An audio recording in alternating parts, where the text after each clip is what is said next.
340710 at symbol D admin. Ibig sabihin, admin. So kapag ang computer natin ay galing sa power off, tatawa. Patayin muna natin. Yung flash drive na hawak ninyo para maging installer ay isasaksak ninyo sa inyong system unit. Okay?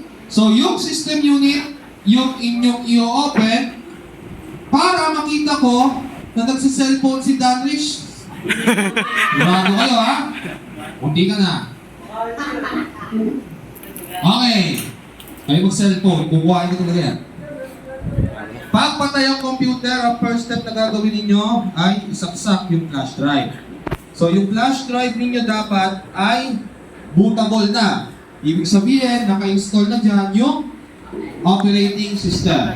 Now, sa procedure, kailangan i-open si computer. In-open mo na kasi yan? Hindi pa po, sir. So, i-open nyo. Then, ang inyong magiging interface dyan, o yung una nyo makikita, ay yung pag-e-enter na password. Okay? So, ano yung password? Yung 340 admin. Ayan. So, pagka-enter nyo yan, again, Rowling, kailangan ninyong pindutin si F2 ng mabilisan para mag-open yung BIOS. Ayan. Ngayon, na-open si BIOS. Sir, paano pag hindi nag-open si BIOS? Nagpunta sa loading screen ng inyong computer. Deduction po yun. Ulit kayo sa umpisa. Okay? Ibig sabihin, hindi nyo napindot kaagad yung kailangang pindutin para mag-open ang ating BIOS. Ngayon, punta tayo sa boot sequence. So, ito yung senaryo. Makinig. Yung mga hindi nakikinig, yun yung unahin ko, ha? Sa boot sequence, kung hindi priority or wala sa ibabaw or unahan si USB storage device, ang kailangan yung gawin ay ipunta siya dyan sa pinakaunahan. Paano gagawin yon? Kailangan yung i-unlock dito sa baba gamit yung password ng computer. 340. Hindi nyo naman ang kailangan to kung nakita nyo nang nasa unahan. Pero kung hindi, kailangan yung ipunta siya sa taas. Okay? So, ibaba natin. Ayan. So, kung ganyan yung senaryo, ang gagawin ninyo,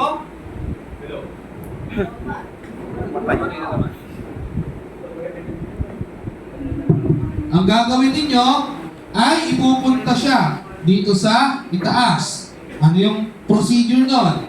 Click nyo yung USB, then itong arrow up papunta sa taas. Then, press apply. Okay? May mga ganitong computer. Hello? May mga ganitong computer na kapag inopen nyo, ay naka-UEFI siya. Okay? At hindi nabibindot si legacy. Ganito yung gagawin nyo doon. Para makita nyo yung boot list option na legacy, punta kayo dito sa advanced boot option. Then, enable nyo itong legacy option. Kasi pag hindi yun naka-enable, hindi siya mapipindot. So, advanced boot option, enable legacy option ROM, then punta ng boot sequence, press legacy, then check kung nasa unahan si USB storage device. Again, gagana ang boot priority under the sequence kung nasa legacy option kayo. Mariread ang flash drive ninyo pag naka-legacy. Pag okay na, nasa una na si USB, under legacy, press apply, then exit. Ngayon, i-shutdown or restart yung computer, tignan ninyo sa taas kung may lalabas na press any key to boot the USB. Pero syempre, password mo naman.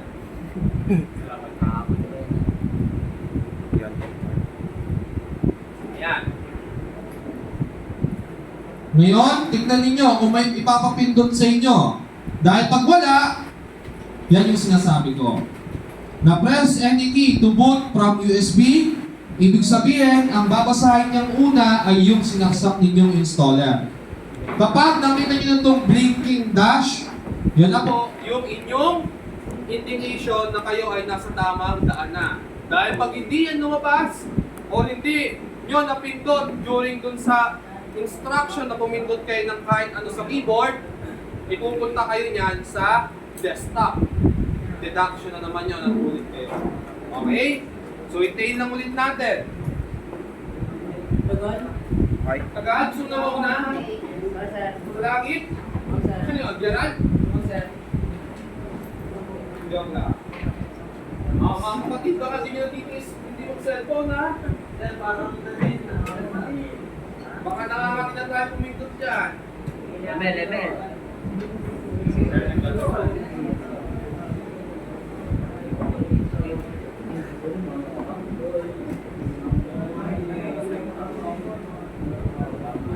Okay. Routing. Oh, tatawa. Routing kapag ang lumabas na interface ninyo ay ito, at kapag nag-appeal dito, ito, tama na, okay na kayo. Ibig sabihin, nagawa nyo na yung step or procedure. Yung mga pumasok kahapon, naipakita ko yung full setup nito. Tama? Yung pati yung pag-partition. O, yung mga kakapasok lang ngayon, ulitin pa ba natin? Yes. Ulitin natin dahil mahal na mahal ko kayo. O, makanig!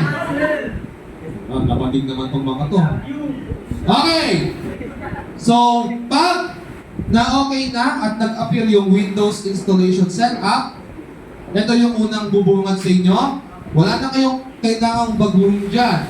Dahil once na mabago nyo yan, lalo tong language to install, mahirap hanapin yung mga yan, baka maobliga kayong gumamit ng ibang lengguwahe.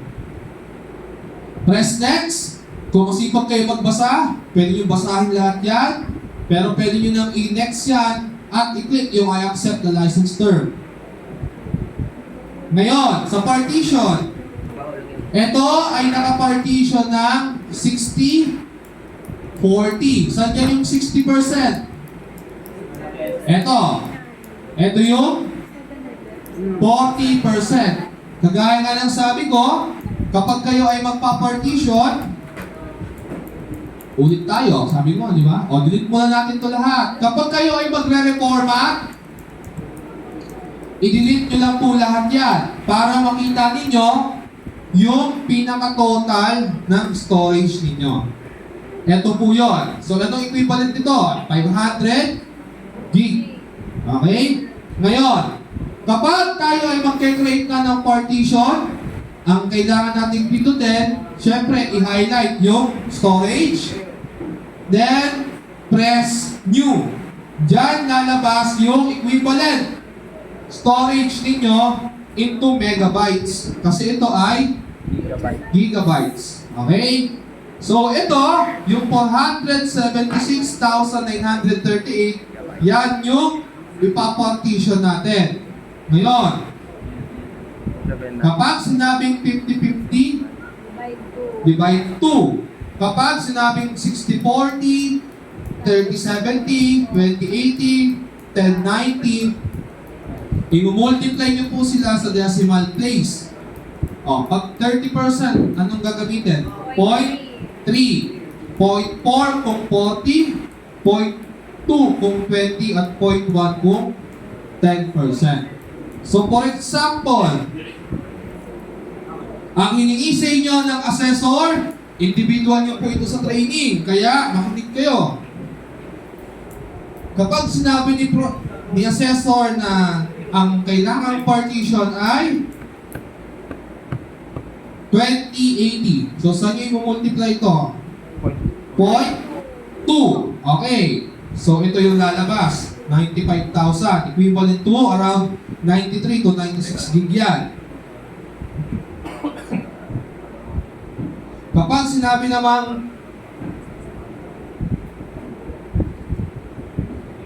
30-70, 30%. So, doon tayo maglaro. Gawin na lang natin sigurong 0.4 or 40%. So, multiply nyo lang sa 0.4. Ang lalabas dyan ay 190,775. So, yun yung, ano yun? 60 o 40? 40% yun, syempre. Kung ano yung mababa, yun yung low percentage, tandaan nyo. So, yung ilalagay ko dito ay yung 40%. Press apply, then okay. Ayan. Ngayon, eto na. Yung 40, eto yung 60. Saan natin ilalagay yung operating system niya? Sa pinakamaliit nating storage. At yun yung 186 gig. Huwag po dito sa system reserve. Additional lang po yan. Okay? Ngayon, so since dito tayo maglalagay, ayan yung i-highlight natin, then press next. O, ngayon, ito yung matagal, di ba? O, kuha kayo ng cellphone, mag-activity tayo. Habang inaantay yan. Wala, o, 0. Yung walang cellphone, sino walang cellphone? Tamo? Ako. Ah, walang cellphone, ako.